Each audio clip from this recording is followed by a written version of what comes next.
ये मेरे घर पे जो चेक मिले हैं वो किसको मिले हैं? अच्छा, एक जो ये प्राइमा फेसी जो आपकी कानून का एक शब्द है ना, जैसे प्राइमा फेसी आपको भी लोग कई बार ये मान लेते हैं कि भाई ये ना बिल्कुल जाट समाज का विरोधी आदमी है और इससे तो ऐसा लगता है जैसे जाट समाज से कोई नफरत है। अभी मैं आपके पास आ रहा था तो रास्ते में मुझे एक व्यक्ति मिला और उसने कहा कि मैं फलाने फलाने गांव से हूँ और बोला सर मैं जाट हूँ, लेकिन आपका काम देख के बड़ा खुश हूँ। अब 11 साल की बच्ची के साथ जो कांड हुआ है रेप का, उसमें अदालत कितनी सज़ा देगी? 20 साल की। और खाप पंचायत क्या सज़ा देगी?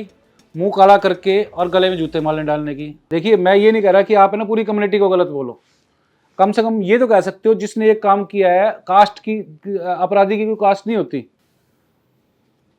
मिर्चपुर में जिन लोगों ने किया वो अपराधी हैं, अपराधी की कोई कास्ट नहीं, मैं भी कह रहा हूँ, ठीक है, लेकिन उनको उनका विरोध होना चाहिए।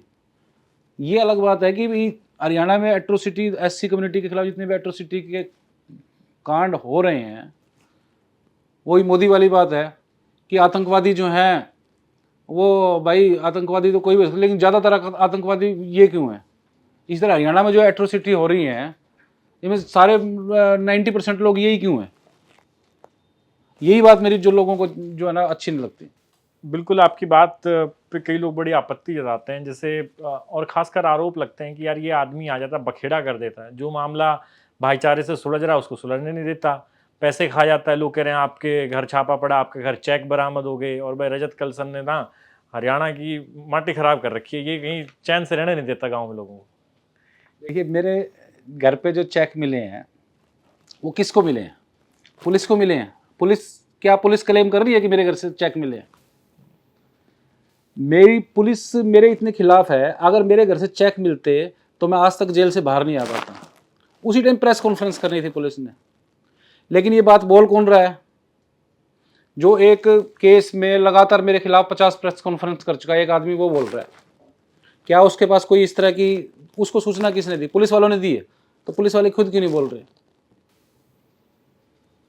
मेरा घर जहाँ पर पुलिस ने रेड की थी सेक्टर 16-17 में है, वहाँ पर मैं फर्स्ट फ्लोर पे रह रहा हूँ। पुलिस आई, सीधी ग्राउंड फ्लोर पे घुस गई मेरे मकान मालिक के घर पे, मेरी वाइफ को, मेरे बच्चों को नीचे बुलाया और वहाँ पर पुलिस वालों से बहस होती रही। पुलिस वाले धमकी दे के गए कि हाँ, अपने उसको कलसन को बोल दो थाने में आ जाएगा, नहीं तो तुमको उठा के अंदर कर दूंगा। वो पुलिस मेरे मकान मालिक के जो फर्स्ट फ्लोर था वहाँ से वापस आ गई। ठीक है, मेरे वाले फ्लोर पे तो जा भी नहीं पे, उसको कहाँ से एक बोरी भर के चेक मिल जाएंगे बताओ? और मिले हैं तो पुलिस कहे कि मिले हैं, दिखाए कौन से चेक मिले हैं। अगर मिले हैं तो मेरे को जेल भेजे उस चेक के केस में। अच्छा, एक जो ये प्राइमा फेसी जो आपकी कानून का एक शब्द है ना, जैसे प्राइमा फेसी आपको भी लोग कई बार ये मान लेते हैं कि भाई ये ना बिल्कुल जाट समाज का विरोधी आदमी है और इससे तो ऐसा लगता है जैसे जाट समाज से कोई नफरत है। नहीं, मेरे को जाट समाज से कोई नफरत नहीं है और जाट समाज को भी मेरे से कोई नफरत नहीं है। जाट समाज के मेरे बहुत सारे दोस्त हैं, मेरे को बहुत लोग मिलते हैं। अभी मैं आपके पास आ रहा था तो रास्ते में मुझे एक व्यक्ति मिला और उसने कहा कि मैं फलाने फलाने गांव से हूँ और बोला सर मैं जाट हूँ, लेकिन आपका काम देख के बड़ा खुश हूँ कि आप गरीबों के लिए आवाज़ उठा रहे हो। तो लेकिन जो कुछ लोग हैं जो अपनी कम्युनिटी को भी मिसगाइड करने का काम कर रहे हैं और पूरे समाज को भी मिसगाइड करने का काम कर रहे हैं, वो एक तरह का भ्रम और अफवाह की स्थिति समाज में पैदा कर रहे हैं। और वो लोग वो हैं जो क्रिमिनल्स को रिप्रेजेंट करते हैं, जैसे खाप पंचायतों के नुमाइंदे।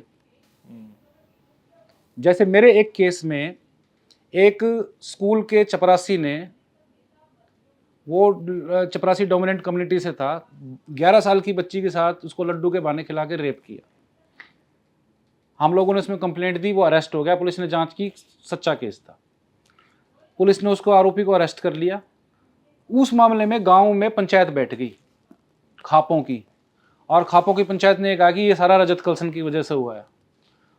पीड़ित परिवार को पंचायत में बुलाया गया और पंचायत में बुला के ये कहा गया कि तुम अपना केस वापस लो और उस आरोपी को ना हम सजा देंगे, हम उसका पंचायत में मुंह काला करेंगे, जूतों की माला डालेंगे।